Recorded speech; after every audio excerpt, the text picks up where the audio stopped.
నమస్కారం. ఈరోజు చాలా బాధాకరమైన విషయము ఏంటంటే సంజన్న నాకు అత్యంత సన్నిహితుడు, చాలా మంచి వ్యక్తి, ఎంతసేపు డెవలప్మెంట్ కోసం ఆలోచన చేసే వ్యక్తి. కుటుంబం మొత్తం, వాళ్ళ కొడుకు వచ్చేసి కార్పొరేటరు, ఎన్నికల ముందు నుండి ఎంతో చక్కగా మన పార్టీ గెలవాలని చెప్పి పనిచేసుకుంటూ నా గెలుపుకి కారణమైన కార్యకర్త ఒకడు, ఒక దళిత వర్గానికి చెందిన సంజన్న గారుని అతి దారుణంగా చంపడము అనేది చాలా బాధాకరమైన విషయం ఇది.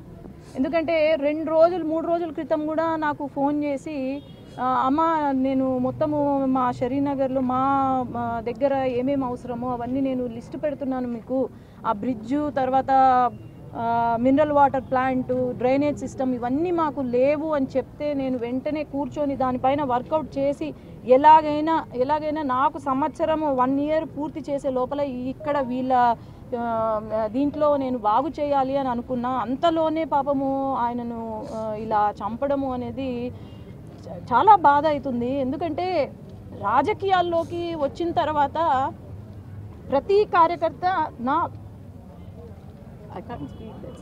నా కుటుంబంతో సమానం అనుకున్నా.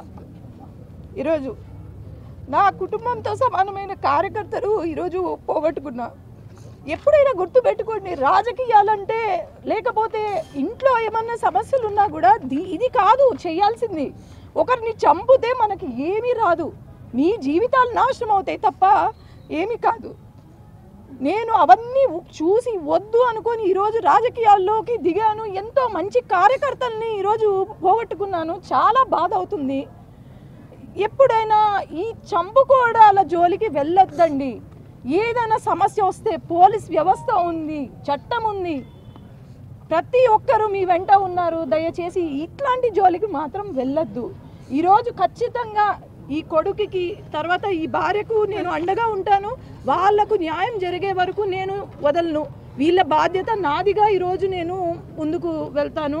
ఖచ్చితంగా ఎవరైతే చేశారో చట్టం ముందు పెద్ద చిన్న కాదు, పార్టీలు కాదు, లేకపోతే వేరే ఏది కాదు, చట్టం ముందు అందరూ ఒకటే. తప్పు జరిగిందంటే ఖచ్చితంగా చేసిన వాడికి ఈరోజు శిక్ష చాలా విపరీతంగా ఉంటుంది. ఎవరైనా సరే వదిలేది లేదు. నేను వీళ్ళ వెంట ఉన్నాను. ఖచ్చితంగా న్యాయం జరిగేలాగా నేను పోరాడతాను. పార్టీలో ఉన్నటువంటి వ్యక్తి ఆధిపత్య పూర్తి జరిగింది హత్య అనేది ఒక చర్చ జరుగుతుంది. ఎవరు చెప్పారు పార్టీలో ఉన్నారని? ఈరోజు రాజకీయం చేస్తున్నారు ప్రెస్ వాళ్ళు. ఆనాడు కల్లూరులో శ్రీనగర్ బూతులో అమ్మ కొడవళ్ళు పట్టుకొని ఒకరు వైసీపీకి ఓటేయండి అని మమ్మల్ని ఇది చేస్తున్నారు, బెదిరిస్తున్నారు అని అంటే నేను పోయినా అక్కడ ఎవ్వరు రాలేదు, ఏ కార్యకర్త ఏ నాయకుడు రాలేదు. ఆ రోజు నేను పోయి చూస్తే ఇక్కడ ఉన్న వాళ్ళే ఆ రోజు కత్తులు పెట్టుకొని వైసీపీకి ఓటేయండి అని తిరిగినారు. ఎప్పుడు పని చేసినారు? ఎప్పుడో వర్గాలని బయటికి తీసి మీరు రాజకీయం చేస్తున్నారే తప్ప ఏ పార్టీకి చేసినారు వాళ్ళు? ఇప్పుడు నేను ప్రెస్ మీట్ పెట్టినాను, చెప్పినానా ఈ మాట వాళ్ళు వైసీపీకి చేసినారు అని నేను చెప్పినానా? లేదే, చెప్పలేదు. వీళ్ళ న్యాయం కోసం నేను పోరాడతాను అని అంటున్నాను అంతే తప్ప దీన్ని రాజకీయం కాదు. వర్గపోర్లు ఉన్నాయి, వర్గపోర్లు కాదు, ఎప్పుడో నుండి వీళ్ళకు ఉన్నాయి, గొడవలు ఉన్నాయి. ఆ గొడవలు కాస్త ఎక్కువ అయిపోయాయి అంతే తప్ప పార్టీ అసలు ఎప్పుడు మా పార్టీ కండువా ఎప్పుడైనా కప్పుకున్నాడా? ఎవరైతే వాళ్ళు ఉన్నారో ఎప్పుడైనా చూసారా? లేదు కదా. మరి ఎట్లా ముద్ర వేస్తారండి మా పార్టీ వాళ్ళ పార్టీ అని? న్యాయం జరిగేలాగా మనం పోరాడదాం ఇక్కడ, అంతేగాని దీన్ని రాజకీయం చేయొద్దండి. వాళ్ళు ఏ పార్టీకి సంబంధం లే, ఎక్కడ అధికారం ఉంటే ఎక్కడ ఉన్నా పోతారు వాళ్ళు. మీకు తెలిసి ఉంటుంది, ఎక్కడైనా పోతారు, ఏ నాయకుడి దగ్గరికైనా పోతారు, ఎవరి దగ్గరికైనా పోతారు వాళ్ళు. ఇప్పుడు ఒక కార్యకర్త కాదు, ఎవరైనా మనిషి అధికారంలో ఉన్న వాళ్ళకు వాళ్ళ పనులు చేసుకోవడానికి వస్తారేమో.